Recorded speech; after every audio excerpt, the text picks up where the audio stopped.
So yeah. So the Chinese decided to do away with all the categorization and focus more on the experience itself, on the practice itself. And that's what Soto Zen came out with. Okay, so we're going to cover the basics of, well, what is suffering, the Four Noble Truths, which is the original teachings of the Buddha, what is suffering and what is the cause of suffering. I don't need to tell you much about what is suffering because you obviously experienced it. If you didn't experience that, you wouldn't be here in the practice and dedicated to the practice, okay? So I'm going to cover the cause of suffering as the Buddha taught. And this is very important because this cause of suffering is what he realized on the night of his enlightenment. Okay, this is what he realized on the night of his enlightenment. That was completely different than all the Hindu schools that practiced before him. And that this is the teachings that set him apart from all the teachers that was existing in his day and after. Okay, it is a central part of Buddhism. So, let's see. There you go. Okay. Share screen here. Hold on.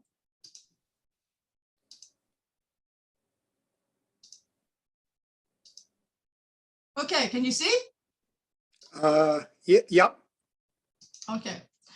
So I'm going to share screen and show you that we're going to cover the 12 nidaras, which is the 12 dependent origination. The readings that I gave you was probably the easiest and clearest explanation of this dependent origination that I've found so far, and I've read a lot of them. Okay, and it's written by a practitioner, which I like because I like people, you know, the things written by a practitioner perspective, informed by scholarly writings, but from a practitioner.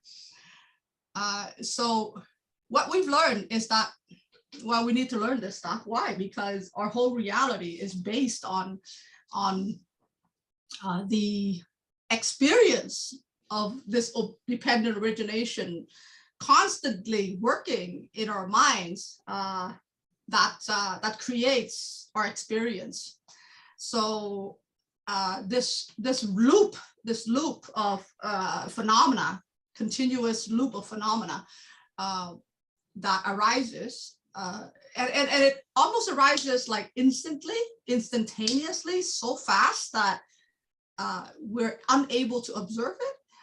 When people are able to get into deep meditative states, especially the higher jhanas, the formless jhanas, the arupas, they're able to see more and more clearly the chains of this dependent origination. Okay, so we have to see it in ourselves in order to understand it and to be able to break free of it, because this is the chain that binds us to suffering. Well, in Chinese, the yin is like is cause, but it's more, it's not like a direct cause, but it's a seed. It's considered a seed. So the word yin is a seed, right? And yuan, there's no comparable word in English, but there is a comparable word in Sanskrit. And what yuan is a contributing condition. So basically, if you have a seed, but if you don't have the sunlight, you don't have water, you don't have soil with the right mineral, and you don't have time passing, the seed will not bud and grow, right? So yuan is the contributing conditions to that seed. So in other words, having a seed is not enough. It's not enough to cause anything. Actually, it's not even a cause. It needs all of that contributing conditions in order for it to manifest, right? And so the seeds and all of these contributing conditions arise together. None of the causes are independent, right? So so when the Buddha looks at this dependent origination, the arising, dependent arising of the mental, the mind, how it's we experience reality, he said he's seen that everything is dependent on everything else to manifest. So there's no such thing as independence. So the big question is, well, modern science, we're trying to narrow down the cause of this to that, right? And study this or that, causing that. Well, for the Buddha, there's no direct cause. Everything is directly dependent on everything else. It's a very, I call it interdependent complex web of, you know, if this arises, the other arises too. So it's very hard to narrow down the direct cause. So he says there is no direct cause. If you got all of these things, elements coming together, then you have something happening, okay? And the whole concept of yuan is like, say, for example, you and I meet and we happen to have a connection, and then we happen to interact. So that means the yuan has come together, the contributing conditions has come together for us to sustain the relationship. And contributing conditions are no longer around. You leave to another country, you don't have access to internet, you're distracted, the contributing conditions are no longer around, the yuan is then broken, okay? So in Asia, the concept of yuan is very much in the culture of all of Asia, not just India. Okay, but when there's no similar ideas or concepts in Western culture.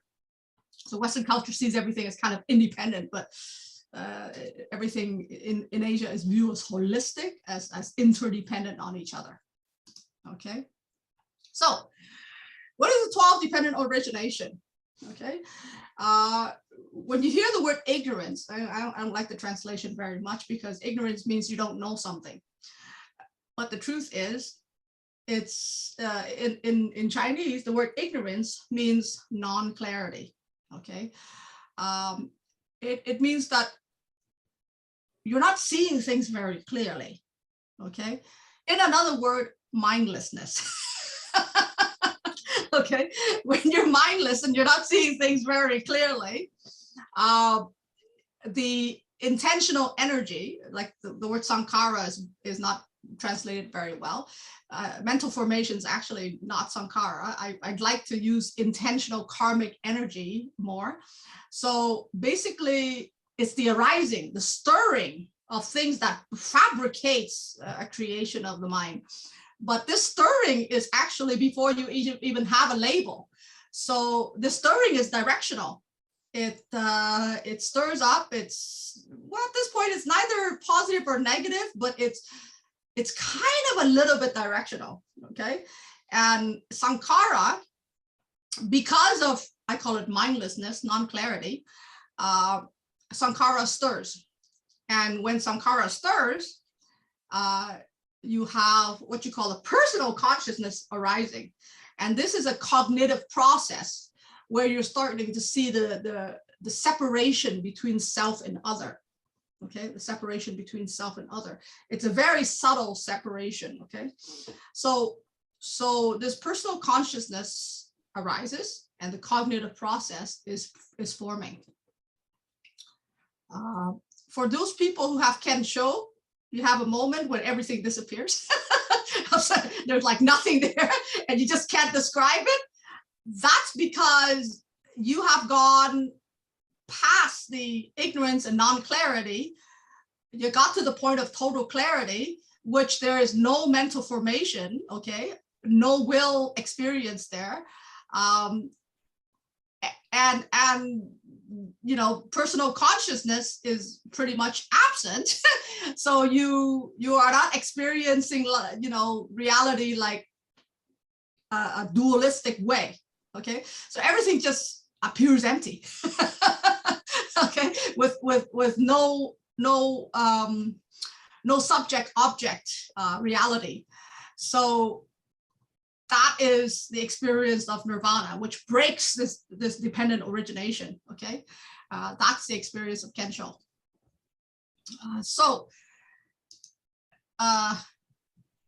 Okay, next. Okay, did I go through too fast? Okay, there we go. Okay, so from consciousness arise, instantly the mind starts labeling things, right? The act of mental recognition of an object, which is separated from yourself, and the watcher, which is watching the object, right? And so that means name and form. So the mental cognitive process starts to come, and there's I call it attention holding, right? And the attention holding starts the process of labeling. So you start to recognize object as separate from yourself. And this mental recognition is almost an automatic process right after the cognition starts. And this mental recognition does not have to be positive or negative. It's just recognizing, as if you recognizing a tree and you go, tree, right? And so this mental recognition happens with the interaction of the six sense gates. The eyes recognize the light, the object, the labeling of the object. And so the six sense are the eyes, the ears, the nose, the tongue, the skin, the thought. And so in Buddhism, the six senses, one of the senses is the mind, is recognizing the object, which is the label on the object, is the sixth sense, which is the mind. Okay, so these are treated as with a I call it intermediary. Okay, because for the object, external stimuli to come in, it needs to have what you called a receiver, right? And the receiver is, well, the physical presence of the ear. So for the sound to come in, you need a receiver, physical presence of the ear. But that's not enough for the physical presence to be available.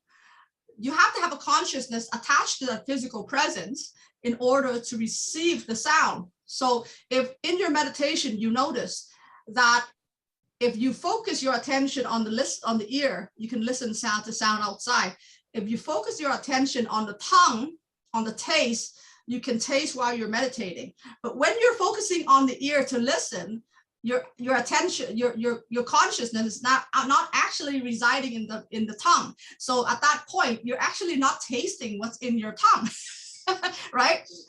So in order to be able to taste what's in your tongue when you're meditating, you have to bring yourself your attention there, right? You have to be very conscious and very aware and place your attention there in order to taste what's in your tongue. There is a taste. It's just that it's so slight that you're too busy paying attention to the sound outside through the ear consciousness that you're unable to taste your own, your saliva at that point. Right? So if you've gone into deep meditation and you've noticed the six senses it arise, is where you place the attention, okay, is where you're receiving the information. So when you're sitting and you're closing your eyes and you're paying your attention to the eye, you're going to see darkness, right? You're going to see darkness, right? And at that time, it's almost like the lights are turned off with the other consciousness, because you're paying attention to the eye, so you're seeing darkness or light or whatever through the eyelids. So the other consciousness are kind of turned off, right? It's almost like a flashlight placing on that specific receptor. Okay, that's what attention does. It lights up whichever receptor that is going on, and the other ones are kind of tuned down. Okay, so when you meditate, you should be able to observe this phenomena. Okay, and unless you bring your attention there, you're not going to be able to receive the sensory experience fully. Okay, and you notice with the concentration practice, you're starting to clue in that wherever you place your attention, in whichever sense that you're having at that point, is where you are actually experiencing that fully, if your concentration is very, very keen. which you should develop it to a point very keen, okay, before you get into the jhanas. So the sixth sense gates experience is fully observed in the meditation practice, and the Buddha has seen this as well. So he went beyond that, because his jhanas, he went much deeper into the higher jhanas, the 8th jhana, the 9th jhana. So he is able to see the earlier arising. But I think for most meditators, if they get to an hour a day, they should be able to observe, noticing the interactions of the stimuli and the receptors and the consciousness that you place on the receptors and the interaction between those things. Okay, it's a direct experience thing. It's not a concept. If you're a meditator and you're watching what's going on and you're mindful during your meditation, not going there to be la land, you should be able to see this, okay? If you're not seeing this, then you're not mindful. You're just, I call it mindless jhanas. And you can be in mindless jhanas, by the way. Okay. Okay, so and so when the contacts of those 6 sense and 6 receptors are happening with the intermediary, which is the 6th consciousness, well, what happens is you start to have, the sensations of pleasant, unpleasant, or neutral. So you start to develop preference, right? So it depends on you're familiar with the past contacts or not. You start to develop preferences, and these preferences are labeled as feelings of something pleasant or unpleasant or neutral. Okay, and if it's pleasant, we usually desire it. We get attached to it. If it's unpleasant, we avoid it. If it's neutral, sometimes we get bored, we ignore it. Okay, we go to mindlessness. So these 3 qualities, the word feeling is not a very good translation. I said these 3 quality of sensory experience is I call it the start of real suffering. Why? Because that's when the clinging happens, right? In number 8, that's when the cravings and desire and the thirst, happens, which causes suffering.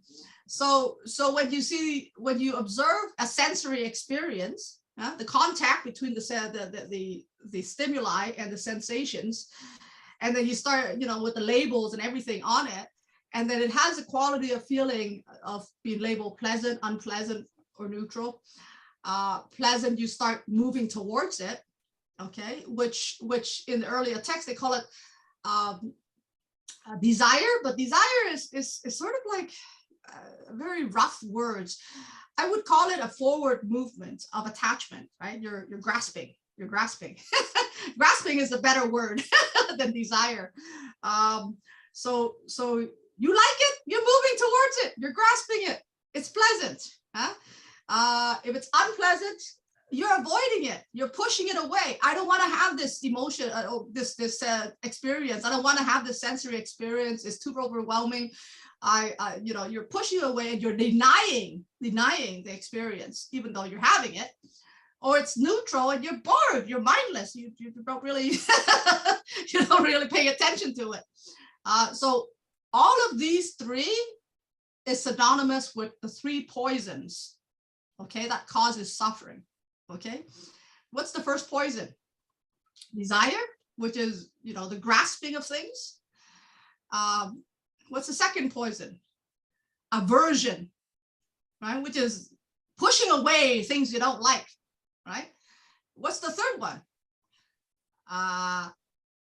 Non-clarity, or they translate as ignorance. That's the neutral part, where you get bored. And you're not mindful, okay? So when you get these 3 sensations without mindfulness, all those 3 things arise, okay? So, and because of those 3 things arise, you have cravings, Okay. And when I call cravings, craving is not just grasping, but pushing away is also craving. It's a negative form of craving, right? And so you have this unsatisfactory existence. That's when the real suffering happens, is when you're desperately either trying to grab onto something or pushing something away or not paying attention to it and kind of mindless. Okay. So attachment happens. Okay. It doesn't matter if you're pushing it away or you're grasping. Both act causes attachment. Both act causes attachment. So grasping and pushing away causes attachment. Okay. So positive craving, negative craving causes attachment. And when there's attachment, there's becoming. And so becoming is that you formulate this idea of a self, an idea of a separation of oneself with the other. It becomes solidified at this point because the self is invested with, I like this, I don't like this, right? It becomes, I want this or I don't want this. And so the self is giving meaning. The label before is not just label anymore, it's given meaning. So that's where the process of the self is born. Okay. Now, if you've been paying attention to what I'm saying, I didn't say that the self is an identity. I said the self is just coming from a sensory experience. You notice that? A sensory experience, which we convert into a cognitive experience, which we discriminate through the cognitive process. And then there's a sense of separation. So it doesn't have to be like a complex self. It can be a very subtle self, okay? This is, and this is the arising of the self that the Buddha saw, okay? And so from becoming, what happens? Well, if you're grabbing onto something, eventually that thing is not going to be there because it's constantly changing, right? So when that thing that you're grabbing onto to separate you and the other is not there anymore, there's a moment it passes, and when you have birth, creation of a self, and you have aging, death, and decay. And all of this is a mental process. The Buddha is not saying, no, you die and then you physically come back. He's not saying that, okay? He's saying all of this self process and rebirth process is happening in our minds right now, in every moment.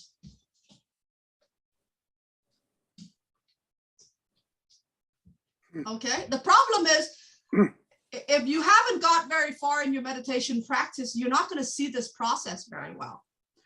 And so if you don't see this process, you don't see the part where death occurs and there's nothing there. Right? So if you have a glimpse of Kensho, what you are glimpsing is the moment of death.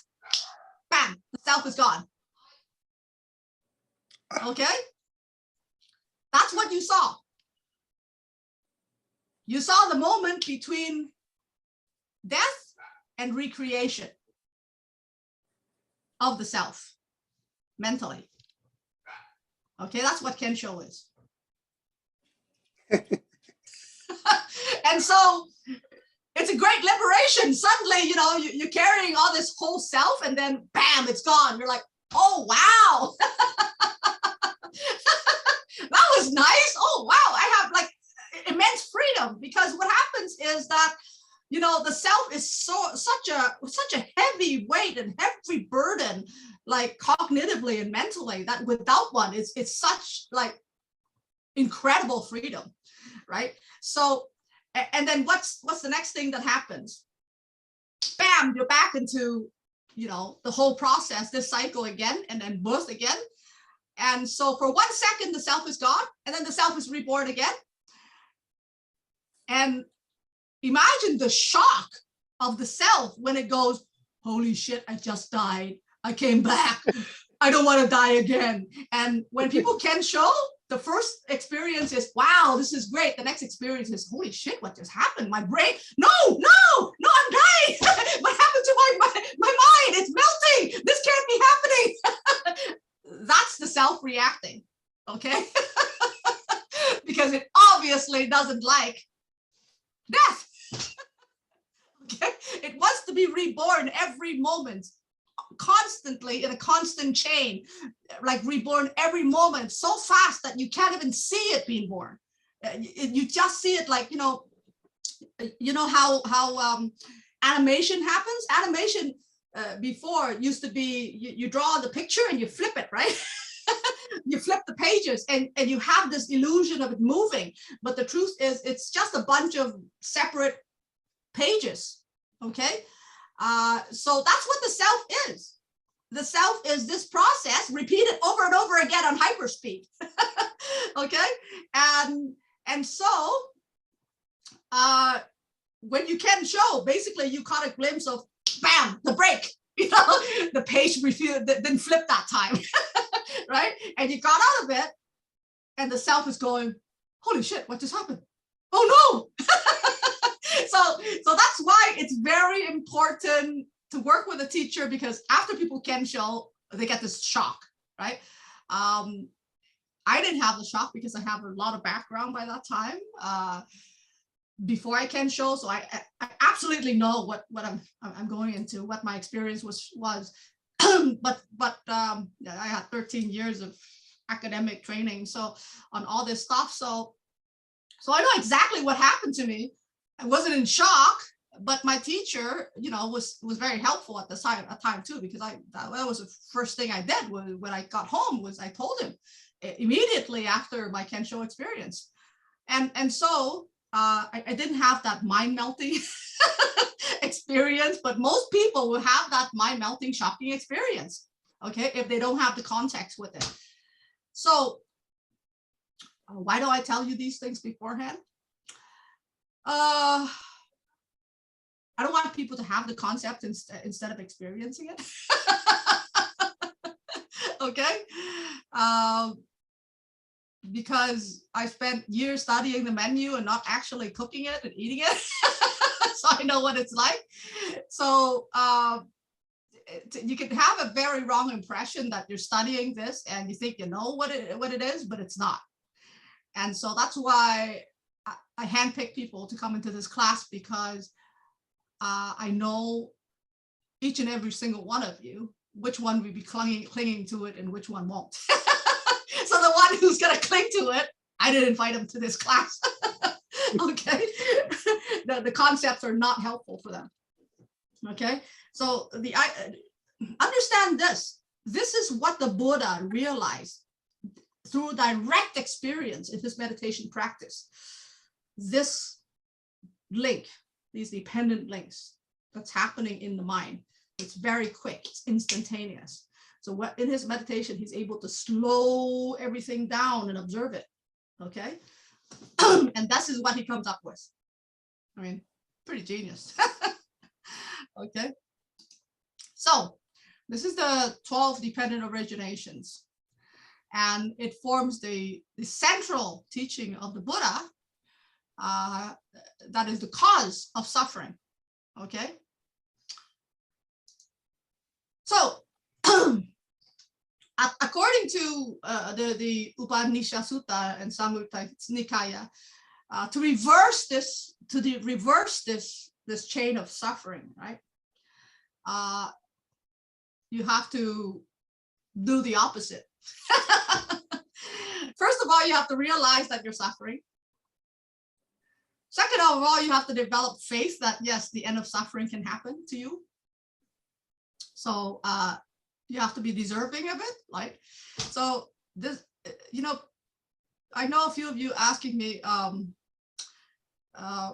why many different practices don't have direct paths like Rinzai Zen practice or Rigpa Dokchen practice. It's because those practices are geared towards people who don't have faith in themselves.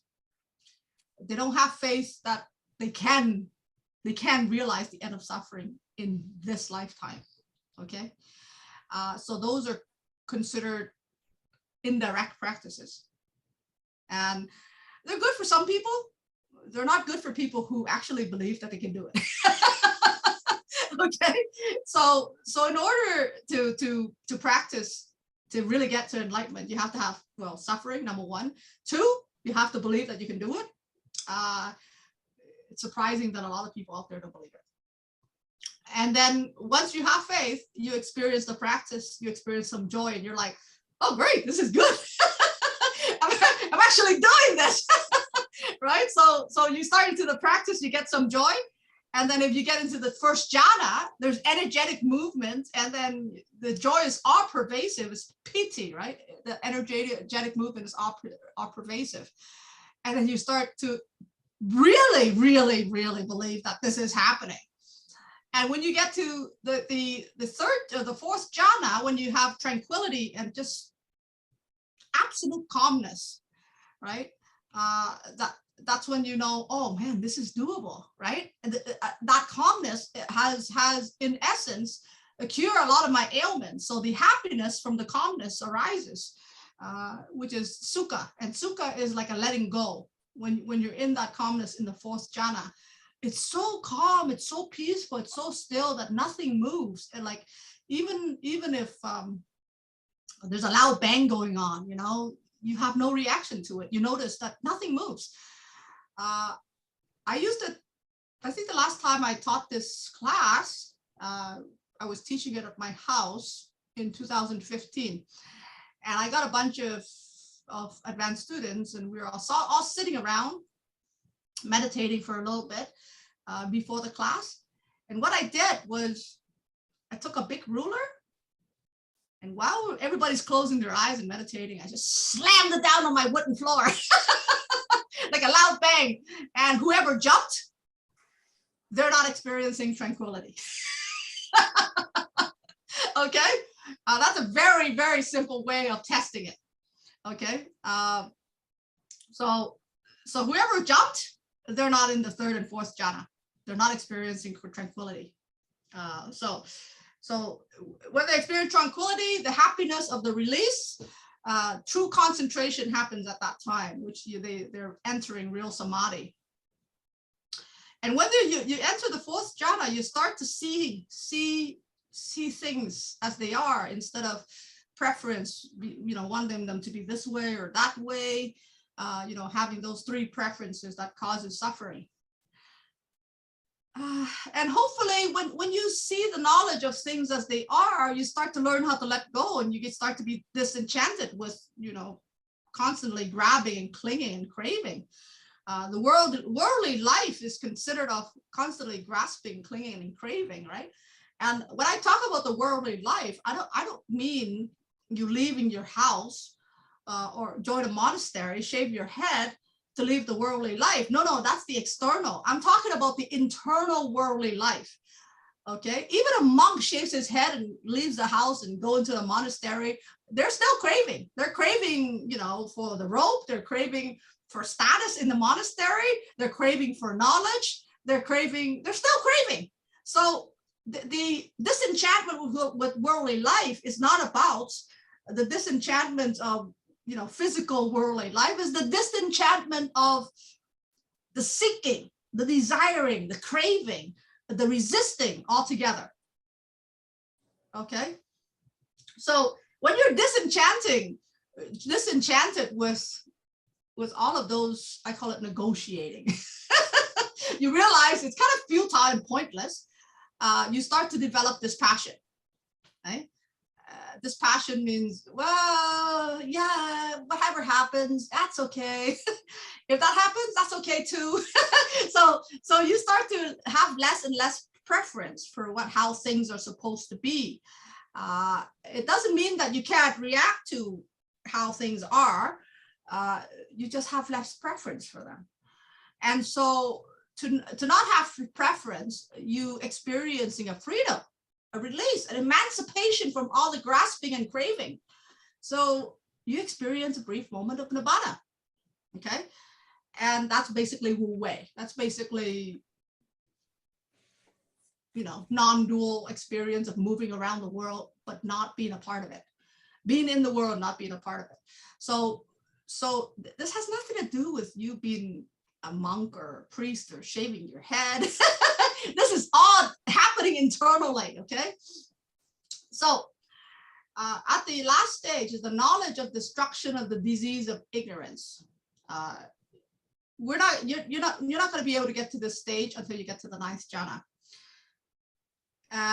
where I will talk more about it, because noticing sankhara is the first step, which I think at Kensho, most people don't see sankhara, they don't know sankhara. They have to at least get to the second stage of enlightenment to be able to notice sankhara in themselves, in their meditation. And knowledge of destruction of the disease of the ignorance, this doesn't happen until the third stage of enlightenment. The third stage of enlightenment, this happens, and at the fourth stage, it becomes solidified.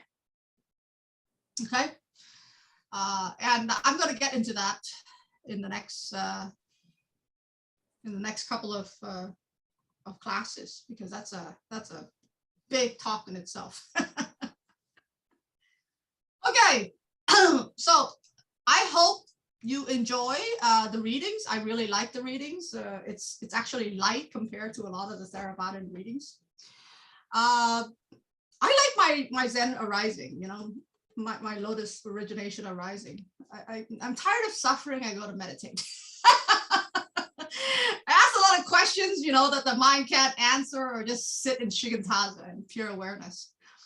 If I see suffering again, I go to meditate again. And I sit on those questions. And when the meditation gets good, I don't need motivation to meditate anymore. I'm just gonna meditate, right?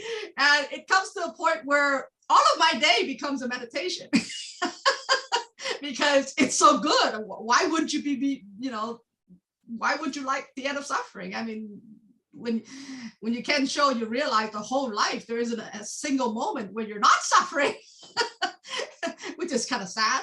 And then, when you turn your meditation to an everyday experience, you get a lot of realization. I think I joked with Eva and Mikhail that there is so much insights when you bring your meditation to 24 hours a day that I literally get an insight everywhere I go, like literally on the loo sometimes. and all of this insight unhinges all your attachments, okay? And that's why in the Zen practice, it's very important to practice do the practice outside of sitting meditation. And you keep repeating it. Like Megan said, be the boomerang, keep coming back. You keep doing it until suffering ends. So that's the long and the short of it. Who here has read the readings? I hope you enjoy the readings. I read it. I thought it was terrific, actually. It was the one of the most accessible bits of writing about Eastern spiritual practice I've ever read. I thought her sort of chatty manner of writing was really effective. I like that guy's writing a lot because I've read thousands of books on this subject, in early Buddhism. I'm a real bookworm. I don't know if you guys noticed that. And I saw that a lot of the writings are very obscure and unclear and not practical at all. It gets into very theoretical things. But this guy, because he's a practitioner, he's also very keen on not wandering too far from the scholarly practice as well. But he has enough scholarly, knowledge to say, okay, this is how the scholar treats it. And then he has enough practical experience to say, okay, this is what reality looks like when you go to the practice, you know? I thought it was really accessible. That was a really great choice. I want when I finished reading it, I made a point of thinking that I have to tell you that it was. Yeah. He only has two books. One more books. It's unfortunately it's not free. It's on Amazon. It's called Right Concentration. And I think that's the best book out there for going through the jhanas. There's a lot of writing on the jhanas, and unless you study some sort of ancient language like me and and John, you're not gonna understand any of that damn thing. Okay. So I find that when he writes a lot of these books, he tries to avoid a lot of jargon, as well as, kind of use direct language that relates to regular life. And let me tell you something about the jhanas. It doesn't relate to regular life.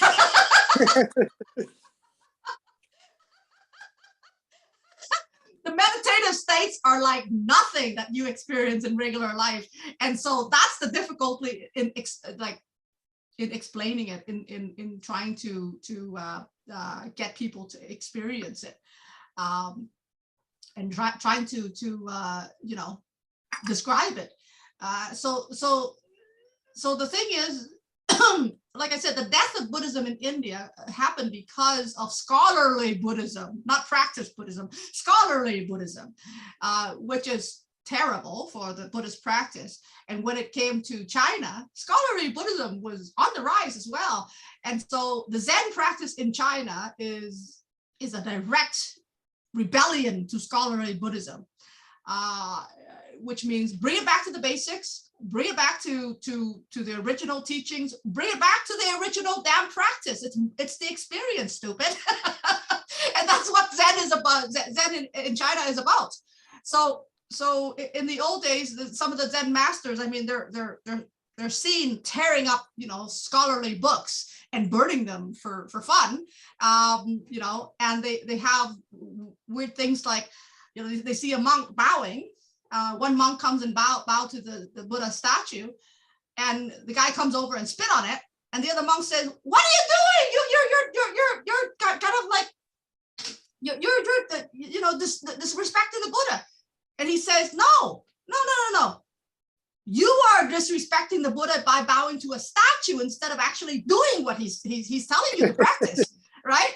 And so, there's weird things that Zen monks did in those times that was completely contrary to the establishment. Like two Zen monks goes into the temple and stay for the night, and it was getting really cold. It was an abandoned temple. So one guy takes out a wooden Buddha and starts burning it for warmth. And the other guy goes, "What? What are you doing? This is the Buddha. You can't burn him." He's like, "Well, if it's the Buddha, we'll have to let him try and do something about me." Right? So he's saying, no, the Buddha is not in the wood. The Buddha is not in the statue. The Buddha is in the practice. Okay? And that's Zen. Okay, so you can see that there's I don't know how Soto Zen got so ritualistic. Rinzai Zen's not very ritualistic because it's the anti-establishment. Okay, the establishment becomes religious and scholarly, and Rinzai Zen was the anti-establishment. Get back to what the Buddha was teaching, experience what he's experienced, and forget about all these things, the categorizations and everything, because it's the experience, stupid. That's what they're saying. Okay, so I hope you enjoy the book. The book is pretty. It's a very good book. And I'm glad that he gave it for free.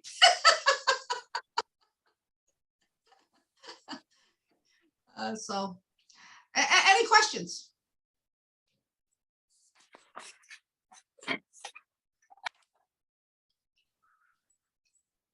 I have, can I just go back to something for clarification? Yes.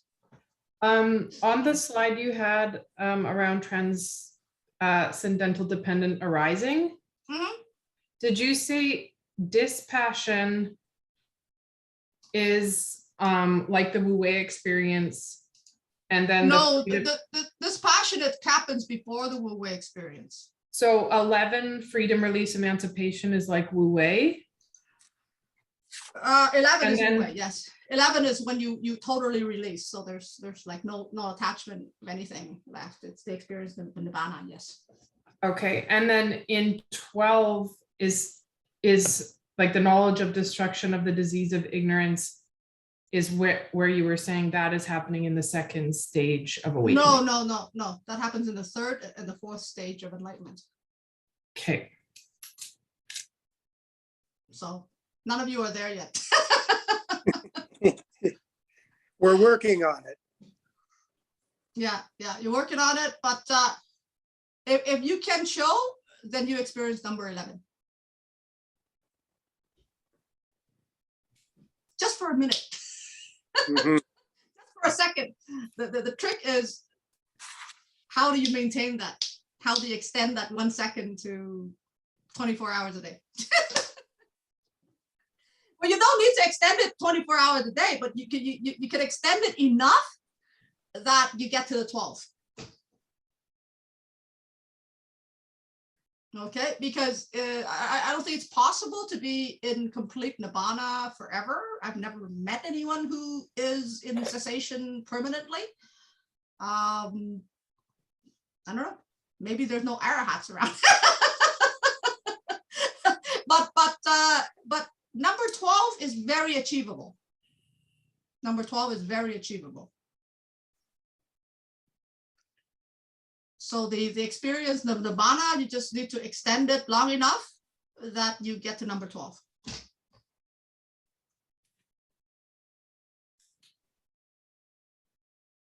I'm not sure I get what number 12 is, like the destruction of the disease of ignorance.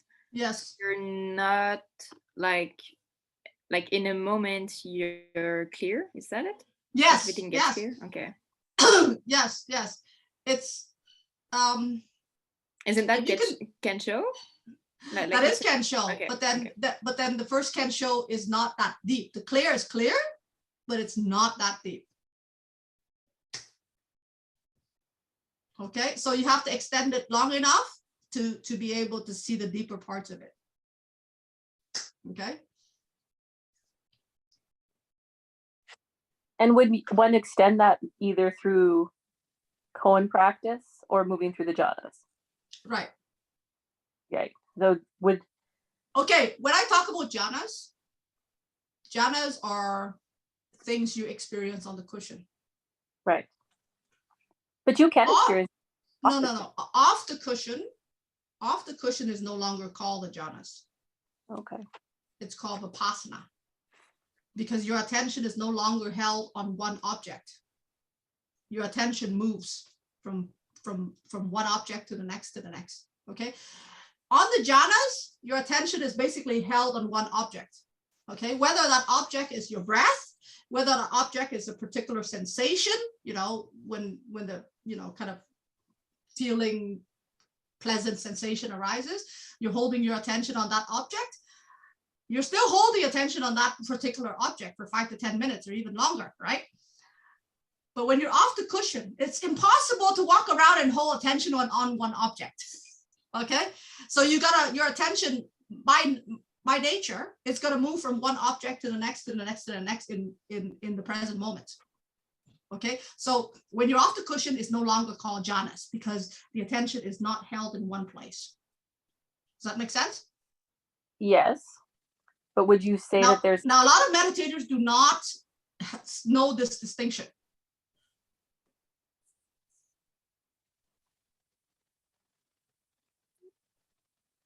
would there be like, so say for example, when you're in the fourth jhana and you're sort of in that state of complete awareness, but you're still in duality. Yeah. That state, you could have that state while cutting a carrot or really doing anything if you were just completely present with Yeah, what but jhanas is holding attention on one particular object for extended period of time. If you're cutting the carrot, where's your attention? Right? Your attention is moving from the hand to the carrot to the cutting, right? It's moving very fast, holding on to that, but it's still moving. It's very subtle. Does that make sense? Mhm. So it's still moving. It's not held in one place. So jhanas is considered attention held in one place.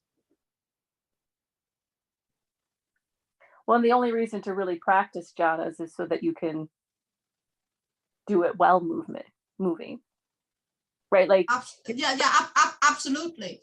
But Right. when So you're that- when you're the reason to practice jhana is when you get to vipassana, you retain that clarity. right. Because I don't know if you noticed, but the advent of texting and phones and social media, people's attention are shifting all the time. Okay. And so people become very distracted, easily irritable, easily distracted, and unable to focus these days. They have like a really short attention span, because the more you move your attention, the less likely you're able to have clarity. Okay. It's like you have a glass of water and you keep stirring it, right? And you know, the water is unclear. You're scooping up the water from Wascana Lake, for example, and you're continuously stirring it. It's not going to be clear. You can't see things clearly. Okay. And that's what happens to our attention. If we're constantly shifting attention from one thing to another, we call it multitasking, but there's no such thing as multitasking, as every cognitive scientist knows that. What you're doing is just shifting attention from one thing to another very quickly. Okay. So you're not dividing your attention, you're just shifting attention a lot, and then therefore your ability to see things clearly is greatly diminished.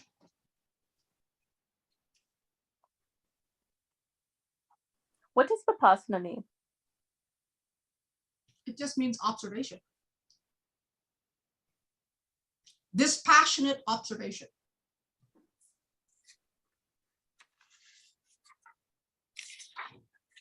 The word mindfulness, I don't like the translation at all. Because it entails you have to use the mind in order to observe it. And the mind in the Western context is a cognitive mind, right? Whereas, as you know, you can observe without engaging in the cognitive process, without really engaging in the higher cognitive process. Yeah, it's a different type of mind, I guess you could say. Yeah, and that's not really experienced by the unskilled practitioner. You have to be very skilled in order to get to that point. Thank you. Okay, so a lot of people, I think one of these days I'm going to have to write a book about this because there's too many things out there that are saying the wrong shit. Vipassana is not something you do on the cushion. It's something you do off the cushion. You can do it on the cushion, but then if you're doing it on the cushion, you're not going to develop enough attention because you're not holding attention in one place. You're not going to be able to develop enough clarity to able to do the observation. Okay, so I totally disagree with the insight practice that has been brought over from Burma to, I guess, 90% of the Western practice right now. It's great for mental health. It's terrible for for Buddhist practice. Okay, because they don't develop enough concentration in to actually observe the mind properly to generate, I call it, insight that actually frees you. Remember that you can do Vipassana and still get to the jhanas while doing the Vipassana, but you have to do an exorbitant amount of sitting. Okay, so that's the Soto practice, right? They're sitting and they're just observing things as they rise and fall, and they're not really engaging with it. That's essentially what they're doing. But you have to sit for long hours, for a long time, in order to gain the depths that a jhana practice would take you to. Okay, because if you let, the cup sit for long enough, it's gonna settle, and all the suds are gonna settle at the bottom. You're gonna see the clarity on top. But if you're not practicing jhana practice, it's not gonna settle very fast. So you're gonna have to sit for a lot of hours, and that's the Soto practice, right? And that's also the modern Vipassana practice. So they still get to the same point, except that they have to exert like 3 times the effort. Okay? If they practice the jhana, they save the effort and the time. So I'm not saying the other methods don't work. I'm saying they don't work as well. Okay? Because I'm going to teach from one of the texts that Mahasi has written about the insights practice. And it's a great text, except that, his method can still get people to the where they need to get, but they have to be a monastic. If they are a lay person, they're not going to practice enough hours of sitting in order to get there. Whereas the Buddha's jhanas practice, to go through the jhanas to the Vipassana, is totally accessible for the lay person. Okay, and in the Buddha's time, there's lay people who got to, non-returner and arahat. We haven't seen that yet in our modern time. Why? Because we're not practicing the Buddha's method. Not enough people are practicing the Buddha's method. Okay, so I'm not disparaging the other practices. I'm just saying that why take the long way around? Maybe it's good for some people because they're not ready for the straight way up. But maybe they're not ready. So I don't know. But the Buddha didn't teach like that. Yes, Ellie. So I don't think I'm quite sure that I understand what the jhana practice is in comparison to like more Soto or Vipassana practice. Vipassana practice is based like this.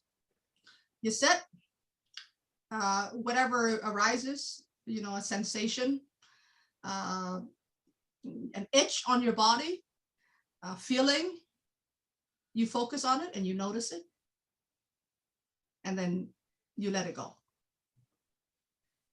And then whatever arises, your thoughts get caught up in the mind, you notice it, and then you let it go. The jhana practice is like this. You don't just let your attention move randomly from place to place. You hold it in the breath. You hold it in the counting. So you don't let your mind wander. You kind of tie it up with the counting. And then you hold your attention on the breath. So your attention is not moving from one object, your sensory experience, to the next object, your mind thinking, to the next object, your eyes are looking at something, to the next object, oh, you smell something in the room. So your attention is going, Does that make sense? So it's like when you're walking your dog, right? And he sees a squirrel, he's like, squirrel. That's essentially what your attention does, right? Automatically, without you being aware of it at all. So the jhana practice is, I'm going to train my attention to stay. So that I'm walking my dog and my dog looks at the squirrel and goes, squirrel. And I say, leave it. And he's not chasing after it, right? This is what you're doing with the jhanas, is attention training. You're able to hold the attention in one place. So is it possible to go into different jhanic states with Yes. only so you just kind of concentrate on one thing and then it's gonna happen? Or is it more like you taught us in the last weekend of meditation? That's the next class. Okay. That's next week's class. Perfect. Because here's the thing. If you don't reduce your mind wandering, right, you can't go into the first jhana. You have to be able to hold your attention on the breath and your mind doesn't wander anymore. To have enough energy, I call it concentration energy, to be able to focus on the next object. Okay, so in the preliminary practice, I call it the setup practice, the warm-up practice, is you're counting your breath, and then when your mind, when you're able to establish mindfulness, which is what's mindful and which is mindless. That's the whole point of counting the breath, right? To know which is when you're going into mindlessness, right? So if you know the difference between mindful and mindless, okay, and your mind's not wandering anymore, you become more mindful, then you let go of the counting and you're just staying on the breath.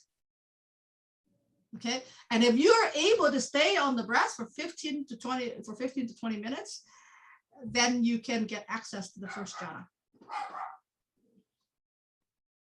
Okay, so that's our training.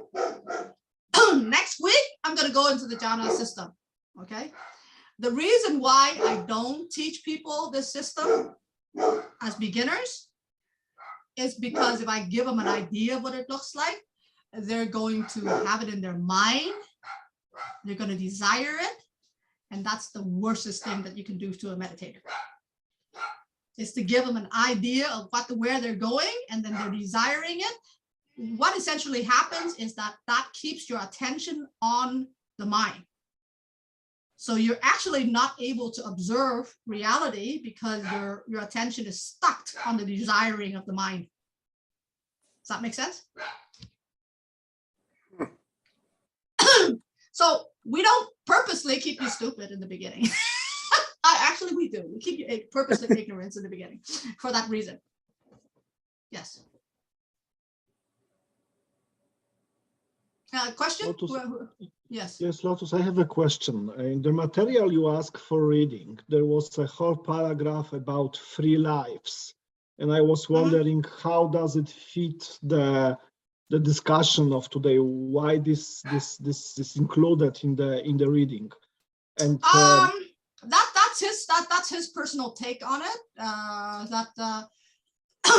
There's a lot of Buddhist schools that believe in reincarnation. Okay. And I want to make a distinction between reincarnation and rebirth. The Buddha does not teach reincarnation. He teaches rebirth, which is 2 different things. Okay.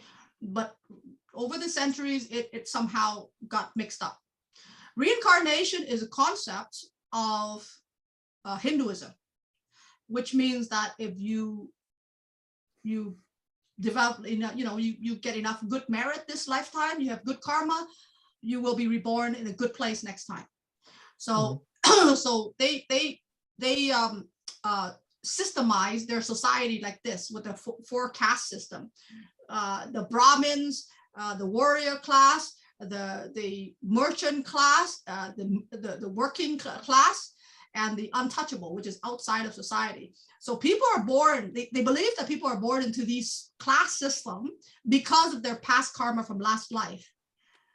It kind of sucked for you, right? And when the Buddha was alive, he disagreed with that. Okay, he does not believe in he does not teach reincarnation. And for some reason, after hundreds and thousands of years, it crept back into the Buddhist system. But the Buddha, for him, there's rebirth that happens in this lifetime that I explain in this chain of dependent origination. Okay, that's the rebirth he's talking about. That's happening moment to moment in your head as you're experiencing life. Okay, so when somebody asks him, where's this everything comes, and he said he doesn't answer because he says it's not useful. do you when you got an arrow shot into you and you're feeling pain, are you going to ask where the arrow come from, or are you going to pull it out and try to treat the wound first? Right? So the Buddha is very practical. He's like, you're suffering, treat the damn suffering first. Right? So he does not talk about reincarnation. He talks about rebirth. Okay. So when the teachings later got influenced by Hinduism, they talk about 3 lives, right? The past, the future, and the present. The writer of this book, he does not agree with that view. Okay. I'm agnostic about it. So there's a Zen teacher in Japan one day, and I think Dogen. The king asked him, so when I die, where am I going to go? And Dogen says, I don't know. And he looks at the guy and he goes, aren't you a Zen teacher? You should know this stuff. And Dogen says, but not a dead one. Okay, and that's my take on it. I don't have enough information to tell you that, you know, the past lives and the future lives are kind of, you know, I don't have enough of that information. So I'm agnostic about it. Whereas this person, he's very adamant that it's not true. Okay. And from my point of view, I don't have enough information to justify it, and I don't have enough information to disjustify it. So I'm agnostic about it. Because I thought that maybe when I read this section, that the rebirth happens during the awakening. But you also say that rebirth can happen instantaneously every time we bring consciousness to action, or Yes. awareness to action. Yes. Every time that chain gets kicked in. Every time Sankara gets started, that whole chain happens in like a millisecond. Okay. And that's rebirth. So is rebirth would be moment to moment awareness, but it's the moment of it's the wheel continuing to turn. Right. And cessation is It stops. Yeah. It Or the death. stops. Well, it's a conscious That's- death. there is no more rebirth. Well, if you're staying in Nirvana, yes, there's no rebirth. Right, because you're just satiating. Yeah, you're in cessation, yes. Your cessation. And nobody's capable of doing that permanently unless they're arahat. Because Sankara will, unless you No, can.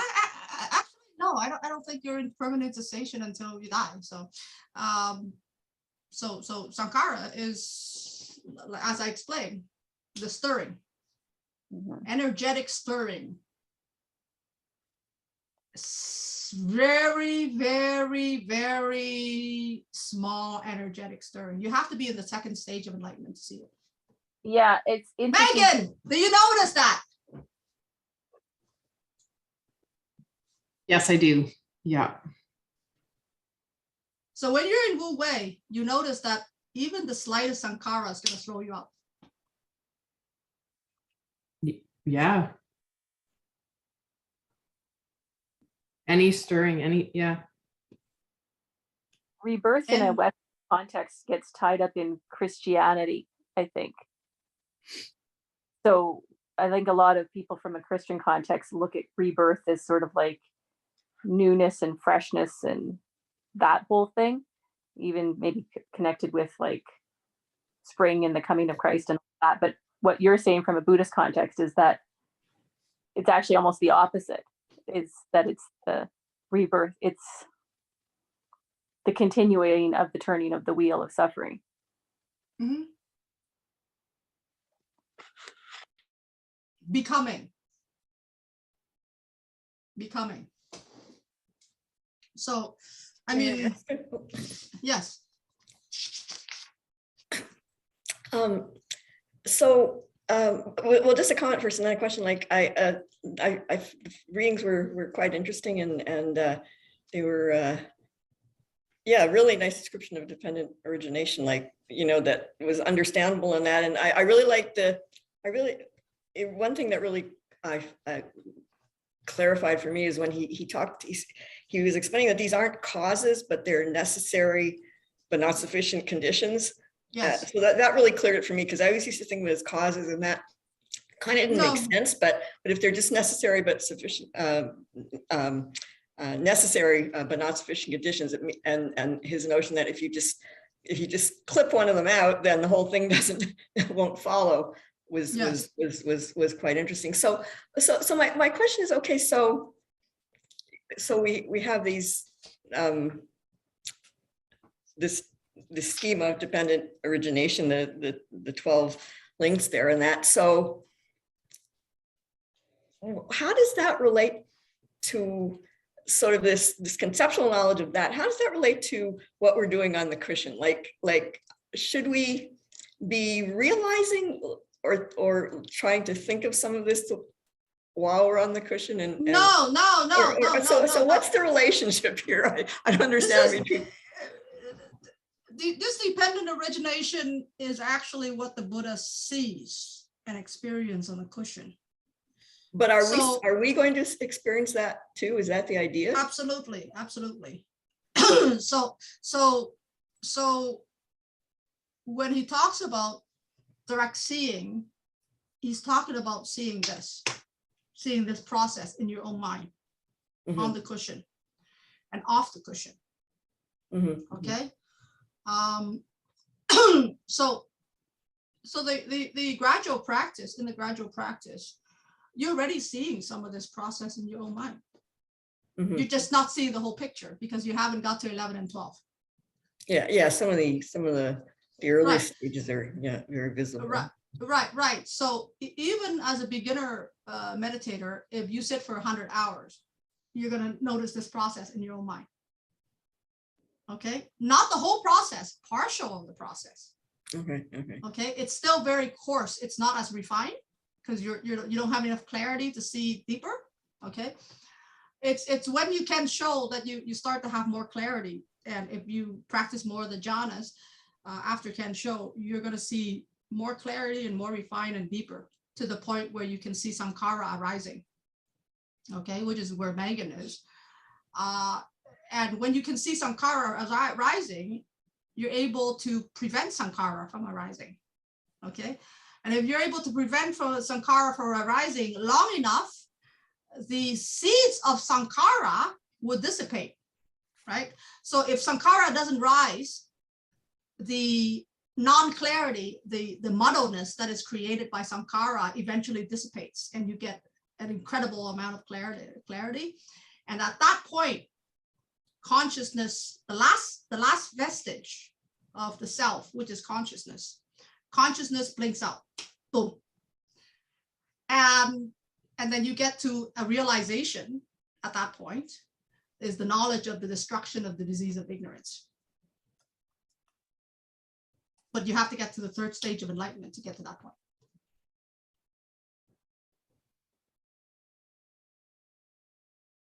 Does that make sense?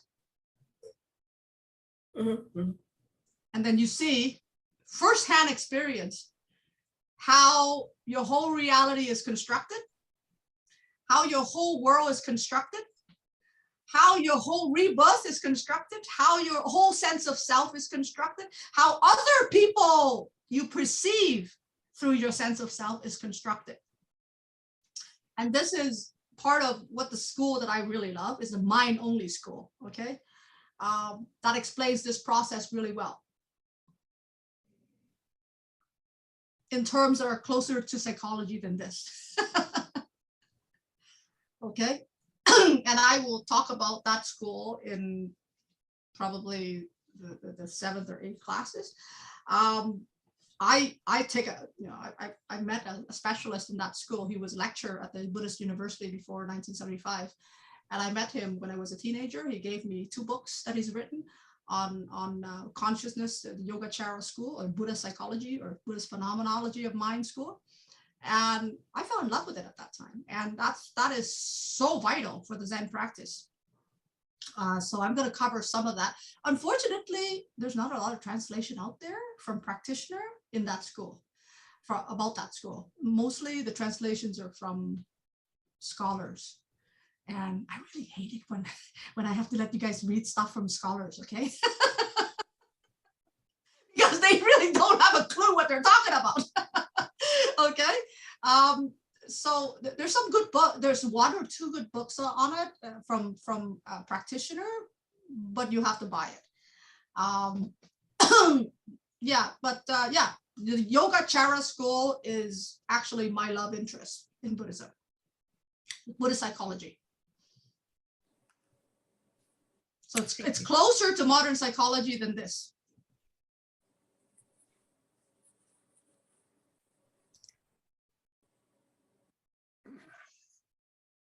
But as you know, modern psychology is still working with the self, right?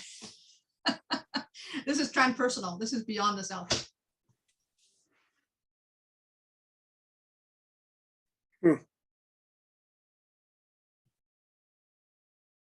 Yes, Elizabeth, go ahead. Yeah, so about the difference the writer makes between the short-term solution and the long-term solution. I don't know, I found it really interesting, but I'm not sure I understand if he acknowledges a long-term solution, if the short-term solution is also useful or not. There's the gradual short-term solution. Short-term solution is, how do I reduce my mental suffering down to a manageable point? That's a short-term solution, right? Mm-hmm. but he was also speaking about like the time lapse between if I understood it well, like the sensory feeling of pleasantness, like I'm eating a croissant and I feel it's really good, and then like stopping to not create craving later on. Is that what he was saying? Yeah. Like you can enjoy your croissant, but don't get attached to it in a way. Like. Right. So and that's very difficult to do. I can tell you that. Yeah, it seems to be. In a phenomenological way, like how does that like work exactly? So like I'm enjoying my glass of wine, but I don't want to crave it later on. On the course level, unless you get to the third stage of enlightenment, craving still happens. Okay, even at the third stage of enlightenment, there's subtle cravings. There's no coarse craving, but there's also subtle cravings that's still going on. The final stage of enlightenment is when all craving cease. Okay, so when people out there just keeps talking about try not to crave when you get things arise and fall, things arise and fall. So yeah, good luck doing that. Because this process is going so fast, you know, this whole process is going so fast. By the time you're noticing that the thing is pleasant, you already craved it. Okay. The Dalai Lama said one thing: an enlightened person would eat poop and they can't tell the difference.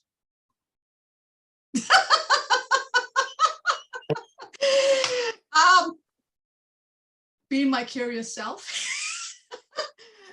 When I went to cessation one day, I walked the dog. I saw poop on the ground. He just pooped. I tested it. I picked it up. I smelled it. I didn't eat it, but I smelled it. Normally, when I'm not in cessation, I would have a reaction to that because I hate picking up poop. Honestly, when I was living with my ex-partner, he picked it up. Now I'm living with my mom. She picks it up and uses it as manure. I haven't picked up any of my dog's poop, okay? So that day, right after he pooped, I was in cessation while walking him, right? And so I picked it up. I smelled it. It was a very surprising experience. I did not like it or have an instant, reaction to it, because normally I would have an instant reaction to it going, ugh, right? At that moment, I didn't have a reaction to it. It was as if it was anything else. It was everything else. It was completely neutral. But you did smell it though? I did smell it. Mm. I just didn't have a reaction to it. Didn't have any preference to it whatsoever. It was like completely neutral. And I found that really surprising. I'm curious. I have to test. I didn't get to the point of eating it, but I did smell it. I mean, I brought my nose pretty close to it. Because I was wondering, why does dogs like stick their nose so close and not have any adverse reaction to it, right? So I did it as a test, and because I was in a cessation experience, at that time, I've noticed that I had no preference to it. It was neither pleasant or unpleasant to me. It was just what it is. It still has a smell. I just Did you didn't have it. still register it as the smell of shit? Or did you registered it but didn't have a preference either way? I registered it. I just didn't have any preference to it. My body had no reaction to it. That's interesting. Well, it's amazing how our minds color that, because the smell of our own shit doesn't bother us, usually. Yeah. Like it's okay with us. It's just, but somebody else's does. It's a very Right. So it's that cognitive process that kicks in, you see, that mental labeling, that differentiation between mine and others, you see. It's kind of like a child's reaction. Like I notice my son will, like, things that would annoy an adult, like he makes like these long trains and then they get too heavy and they'll constantly fall off. My instinct is to want to fix it, but he just picks it up and puts it back together. It doesn't bother him. Like we teach kids to be annoyed of these things, and like, Yeah, we teach the older kids he to have gets, preferences. and the older he gets, he has preferences, but constantly people are asking, what's your favorite color? What's your favorite food? He's like, I don't know. And like, or now Yeah. he's starting to have preferences. That's because we've ingrained it in him. And like, yeah, he doesn't know, like you have to teach him not to touch your poop. Like, It's a learning process. Actually, suffering is learned. yeah, totally. But this is what the Buddha found. Suffering is learned. So before his enlightenment, he remembered back in his childhood when he had his moment sitting underneath the tree and watching people in the festival, and he was in complete peace. He was not suffering. He was in complete peace and tranquility.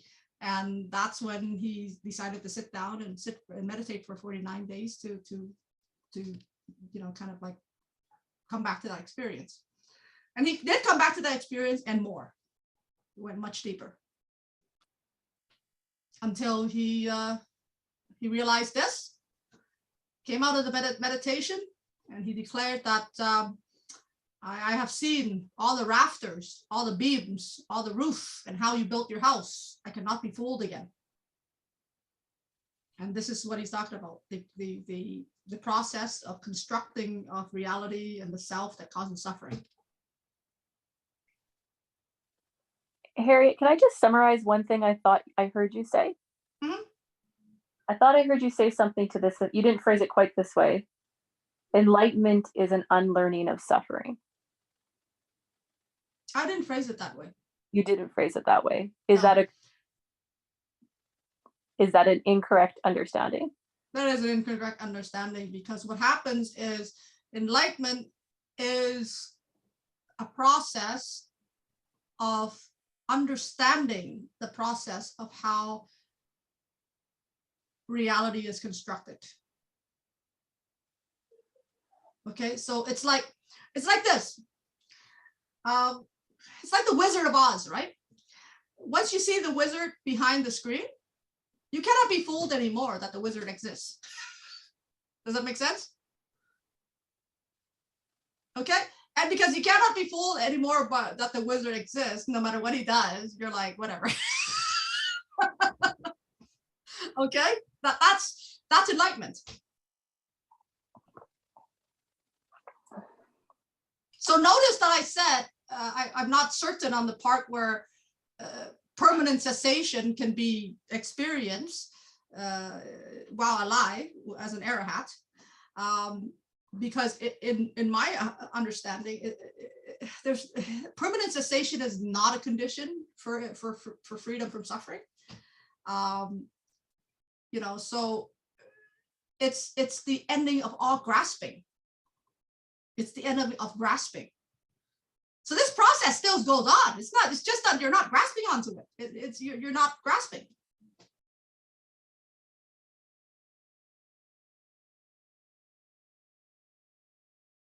You're like Dorothy that realized that the wizard's behind the curtain, and you see all the mechanization of what's going on firsthand, right? And you're going, oh, I cannot be fooled by this anymore.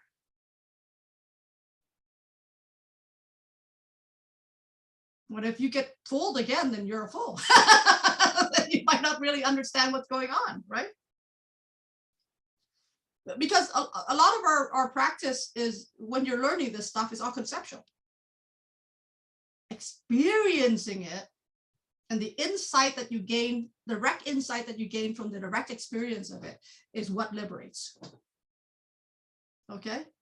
Like, why do I invite you guys to the class today? Because all of you in this class has got a degree of experience on the cushion about how your mind works, what is suffering, right? And what your mind is doing to cause it, right?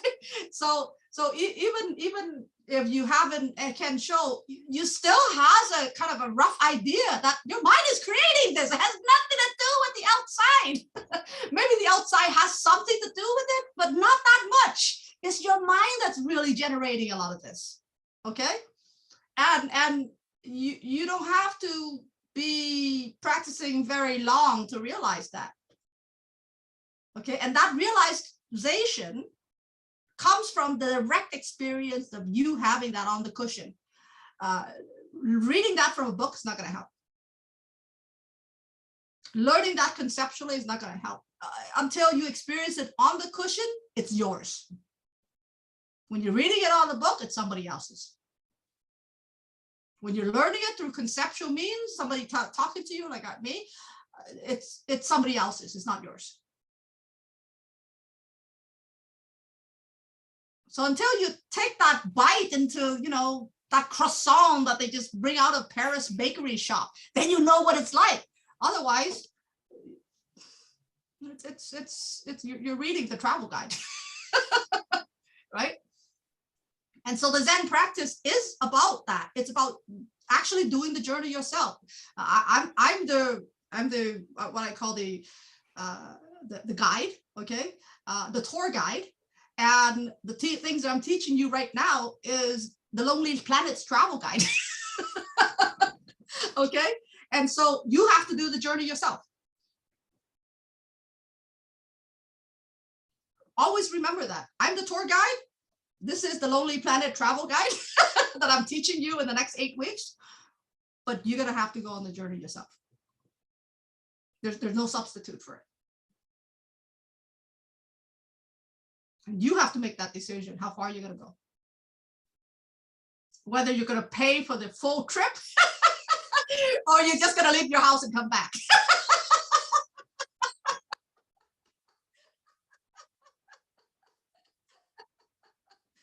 Some of us are not brave enough, right? We just leave our house a little bit and come back.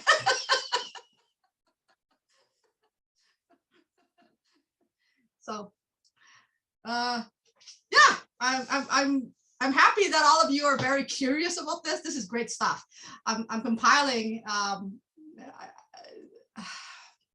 I've read thousands of Buddhist books and in different languages, and I can tell you that I'm very picky with what I'm giving you, because I don't want you to have the wrong ideas about the teachings, especially the complicated ones written by scholars, or the ones written by practitioner who hasn't have like correct direct experience or the right body of knowledge in the background to know which is right and which is wrong. So in my earlier years of practice, my teacher just threw a whole bunch of books at me, and I got a whole bunch of books. I didn't know which was right and which was wrong. I was totally confused.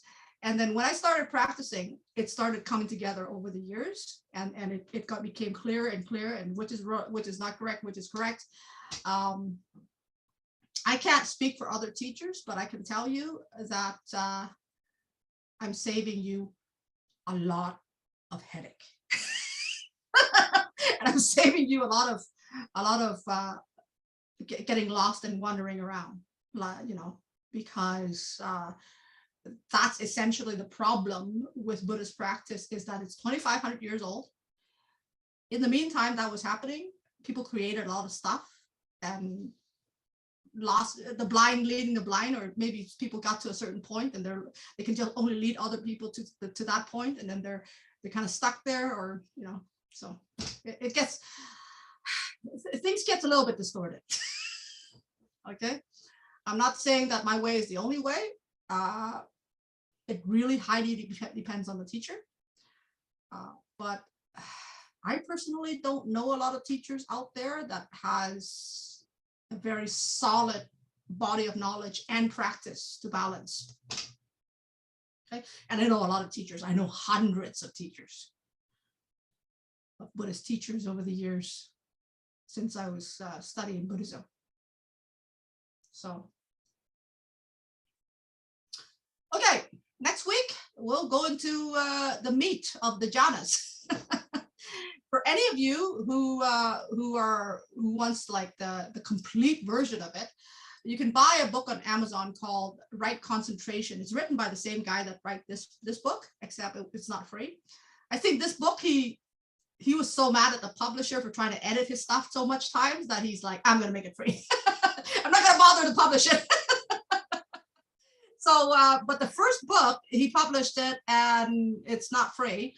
So you can get it on Amazon. It's called Right Concentration by Lee Brazenton. And it's probably the best book out there about the jhana practice.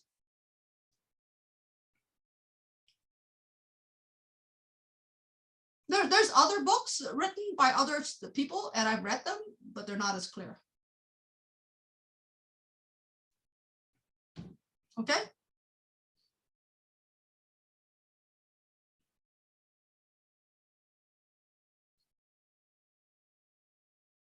And remember, when you're reading his book, he still only described a small part of what the jhana experience is like. Whenever you go to Dokusan with me, remember I ask you all kinds of questions and you have to answer me. It's because when you eat a dish, okay, you're able to describe it in so many ways, not just one way. Okay, but if you didn't eat the dish, then your description is going to be very sparse. Does it make sense? And so when he describes the jhanas, he doesn't actually describe it totally because you can't. There's so much ways of describing it. Okay, so he only describes it, I mean, the formal way, but there's so many ways of describing the different jhanas. Okay, so everybody who experiences it is going to describe it a little bit differently. Just as you're eating chow mein, you're going to describe chow mein differently than I describe it. Okay, so that's why when we go to Dokusan, I'm always asking you what your experience on the cushion is like and what is that like, because I want to get a bearing of where you are. It's like you're saying, I'm standing at this corner, an intersection. Where do I need to go next? And I'm going to go, well, which building is it at that corner? You know, what tree is there? You know, what's the road sign there? That's basically what I'm doing in Dokusan when I'm asking you all the questions. Does that make sense? Lotus, I'm almost afraid to learn too much about jhanas though, because then you get expectations and then you think, you know, trying to make something happen or expecting something to happen. Like, I don't know, is it almost better to go in naive? Like, well, at some point in your practice, you're going to have to learn to put down your expectation, no matter what. okay, yeah. Some point in your practice, you're gonna have to learn when your expectation arises and to be mindful of it and to let it go. Yeah, that's true. That's true. So sooner than later, maybe. Yeah, okay. You have no choice anyway, right? But I truly believe that you all have got to a point where you passed the first post already of being able to get concentrated. So you know what it's like to release things, okay? So I give you the map. Maybe you get stuck for a little bit. You're like, oh, shoot, my brain's expecting. But then you're not going to get stuck very long because you're going to be able to recognize the hidden expectation behind it. Okay. There's a reason why I don't invite everybody to this class, because I know everybody's practice and where they are at. Does that make sense? Okay, hopefully the expectations go. Well, let go of the fear too. There's nothing to fear but fear itself. Yeah. Okay, I went over time. Any one last questions? Anyone? No? I hope you love the reading and the class. And because the class is so much geared toward discussion, please have the reading done before you come. Next week reading is not that much. It's actually much lighter than this week. So try to read it so we can have a discussion, a meaningful discussion about the practice, because I want this class to be a discussion class. So we can clarify what we're learning conceptually and what we're actually experiencing in our practice, okay? So you're not flying blind with a Zen teacher who you don't know where she's leading you. Well, I'm telling you, this is where I'm leading you. So I don't need your blind trust in me. This is what I'm saying. You know, I'm going to give you the map, and I don't need your total blind trust in me, because this is the lonely guide to the planet. Okay. The lonely planet guide to enlightenment. Okay. And so you know exactly where I'm taking you, and I don't need devotion to the guru. Please don't worship me and don't devote me to me as a guru. Please, please, please don't. Just give me a tip now and then. You know? I'm the what do you call it, enlightened tour guide. I like that much more than the guru worship shit that's going on. and the devotion, you know, the cultish devotion to Zen teachers in the Japanese tradition. I actually don't like that very much.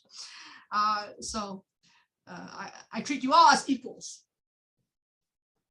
The difference is I'm a tour guide and you're the people taking the tour. Okay. Okay, have a good night, and I'll see you next week.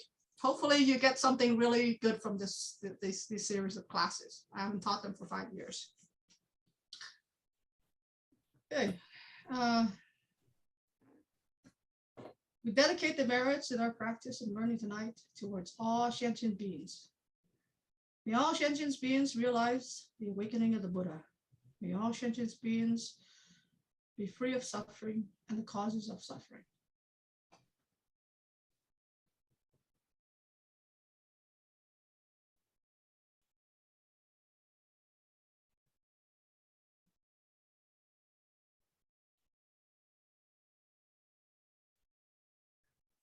And don't let me stop you from, you know, just reading the 50 pages. Read the rest. This is a really good book. And by the way, suffering is a bummer. I really like that. The first part of the book, suffering is a bummer. Sense of humor. So I'll see you all next week, and hopefully in this 8 weeks, I'll give you the Cliff's Notes version of the Lonely Planet Guide to Enlightenment. Because literally, this is Cliff Notes version, okay? The long version I went through for 10 years. Thank you so much, Lotus. You're Thank very you. welcome. You're very welcome. See you next week. Thank you. Bye. Bye.